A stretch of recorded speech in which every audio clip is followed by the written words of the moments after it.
और इस वक्त की सबसे बड़ी खबर आपको बता दें, देश की राजधानी दिल्ली में बर्ड फ्लू की पुष्टि कर दी गई है। दिल्ली से जालंधर सैंपल्स भेजे गए थे। कुल 8 सैंपल पॉजिटिव पाए गए हैं। जानकारी जो मिली है उसके मुताबिक संजय झील में बतख और मयूर विहार के पार्क में कौवों को मृत पाया गया था। इनमें सैंपल जब भेजे गए जालंधर तो पॉजिटिव 8 सैंपल्स ऐसे सामने आए हैं जो कि पॉजिटिव थे। दिल्ली में मरे पक्षियों के इन 8 सैंपल्स में पॉजिटिव पाए जाने के बाद अब एहतियातन कदम उठाए जा रहे हैं। सभी सैंपल्स में बर्ड फ्लू की पुष्टि हो गई है। राजधानी दिल्ली के 15 पार्कों में 91 कौवे और 27 बतख मरे हुए मिले और बर्ड फ्लू को देखते हुए संजय झील इलाके को अलर्ट जोन घोषित कर दिया गया। इतना ही नहीं, गाजीपुर मुर्गा मंडी भी 10 दिनों के लिए बंद है। इसके अलावा महाराष्ट्र में भी तेजी से बर्ड फ्लू अपने पैर पसार रहा है। मुंबई, ठाणे, परभणी, बीड, रत्नागिरी के दापोली में पक्षियों की मौत बर्ड फ्लू के चलते हुई।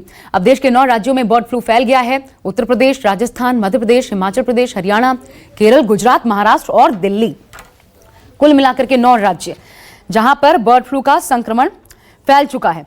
मेरे साथ मेरे सहयोगी इस वक्त जुड़ रहे हैं अलग अलग राज्यों से। विपिन श्रीवास्तव भोपाल से मौजूद है, इंद्रजीत सिंह मुंबई से, पल्लवी झा दिल्ली से हमारे साथ जुड़ी हुई हैं। इसके अलावा डॉक्टर डी के गुप्ता भी हमारे साथ जुड़ेंगे, फेलिक्स हॉस्पिटल से इस वक्त मौजूद हैं, क्योंकि सबसे पहली चिंता यही आम लोगों के जहन में है कि अब क्या करें।